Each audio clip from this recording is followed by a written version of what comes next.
इस कक्ष में उपस्थित सभी लोगों को लाल भक्ति सागर की ओर से हृदय से अभिनंदन। सभी लोगों को धनतेरस, दीपावली, यम द्वितीया, नव वर्ष, लाभ पंचम और छठ महापर्व के लिए हार्दिक शुभकामनाएं। सबसे पहले भैया दूज। भैया दूज कब और कैसे? यह पर्व सुखद अनुभूति का पर्व है।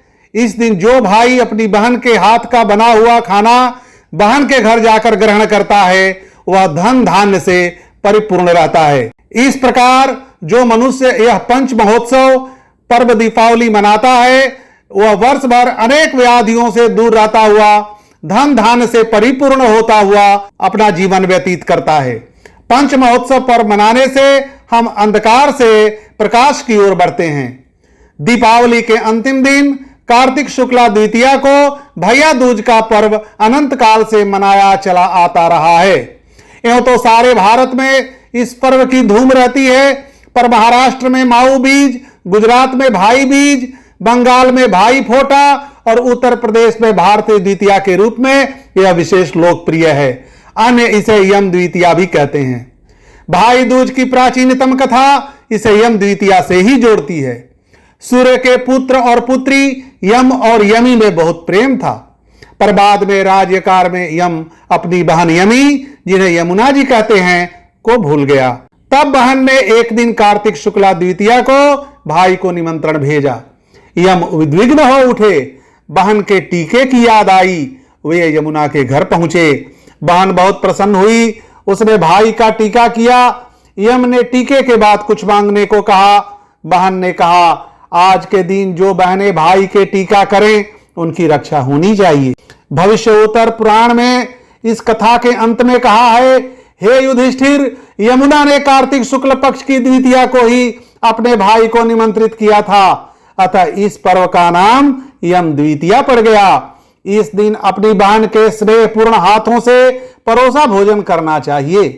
भाई दूज की एक कथा जैन साहित्य में भी रोचक ढंग से दी गई है। जैन धर्म के प्रसिद्ध ग्रंथ कल्पसूत्र में बताया गया है कि कार्तिक कृष्ण अमावस्या को भगवान महावीर के निर्वाण के पश्चात नंदीवर्धन बहुत ही दुखी हुए। तब उस घटना के तीसरे दिन अर्थात कार्तिक शुक्ल की द्वितीया को नंदीवर्धन की बहन सुदर्शना ने भाई को भोजन के लिए अपने घर पर आमंत्रित किया।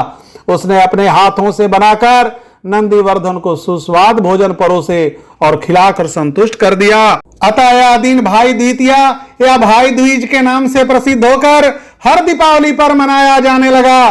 नेपाल में जहां भाई दूज को भाई टीका के नाम से दिवाली पर्व के 5वें दिन अत्यंत उत्साह से मनाया जाता है, इसके बारे में भी कथा प्रसिद्ध है कि श्रीलंका में विजय के बाद राम अयोध्या लौटे। युद्ध में जीवित लोगों का उनके परिवारों के सदस्यों और मित्रों ने भव्य स्वागत किया। बहनों ने इस अवसर पर भाइयों को पुष्पहार पहनाए तथा उनके माथे पर टीका लगाकर उनके दीर्घ जीवन की कामना की। तब से बहनें हर वर्ष इस दिन अपने भाइयों के टीका लगाती है। फिर बहनें देहरी में बैठकर अखरोट को एक ही बार तोड़कर छत पर फेंक देती है।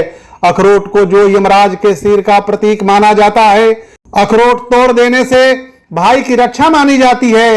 यह भी माना जाता है कि हिरण्यकश्यप का वध देहरी में किया गया था, इसलिए देहरी में अखरोट तोड़ा जाता है।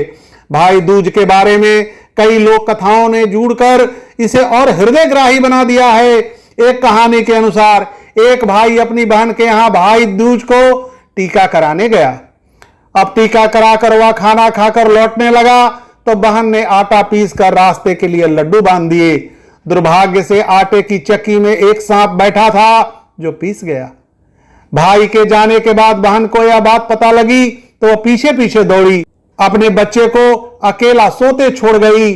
अनेक रास्तों और जंगलों को पार करती हुई हर एक से पूछती हुई एक पेड़ के नीचे पहुंची, जहां भाई दोपहर को सुस्ताने सो गया था और लड्डू की पोटली पेड़ से बांध रखी थी। बहन ने झट से लड्डू फेंक दिए। स्वयं रक्षा के लिए भाई के साथ होली। रास्ते में एक औरत ने बताया कि जो सांप मर गया था वह सांप और सांपिन तेरे भाई की शादी के दिन इसे काटने आएगा। ऐसा ही हुआ। सांप सांपिन दोनों आए, पर उसके काटने से पहले ही बहन ने उसे मारकर भाई को बचा लिया। एक अन्य कथा में भाई गरीब था। एक बार वह भाई दूज पर बहन के यहां टीका कराने गया, पर रास्ते भर सोचता रहा कि बहन को देने को तो कुछ है नहीं, क्या देगा। रास्ते में उसने नदी पार की तो नदी बोली, तेरी मां ने तेरे जन्म पर भेंट चढ़ाने का वायदा किया था, आज तक नहीं चढ़ाई, अतः मैं तुझे लहरों में सोख लेती हूं।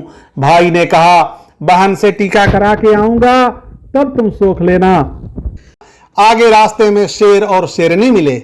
वे बोले, तेरी मां ने तेरे जन्म पर बकरा चढ़ाने का वायदा किया था, आज तक पूरा नहीं किया, तुझे खाएंगे। भाई ने कहा, बहन से टीका कराकर आ जाऊं फिर खा लेना।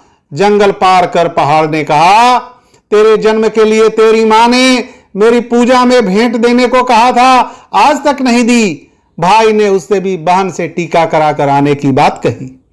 वह बहन के घर पहुंचा। बहन के टीके के कारण उसे न पहाड़ ने रोका, न शेरनी ने, न नदी ने। फिर बहन ने सोने की ईंट से पहाड़ की पूजा की, शेरनी को बकरा चढ़ाया और नदी को भेंट चढ़ा आई। तब सबने आशीर्वाद दिया। ऐसे ही भाई बहन सबके हों। एक और अन्य कथा के अनुसार एक राजा अपने साले के साथ चौपड़ खेलता था। साला जीत जाता था। राजा ने सोचा कि भाई दूज पर यह बहन से टीका कराने जाता है, इसीलिए जीत जाता है, अतः उसने भाई दूज पर उसे जाने से रोक दिया। साथ ही कड़ा पहरा लगा दिया कि वह न जा सके। जब भाई दूज पर भाई बहन के पास टीका कराने नहीं पहुंचा तो वह बहुत दुखी हुई।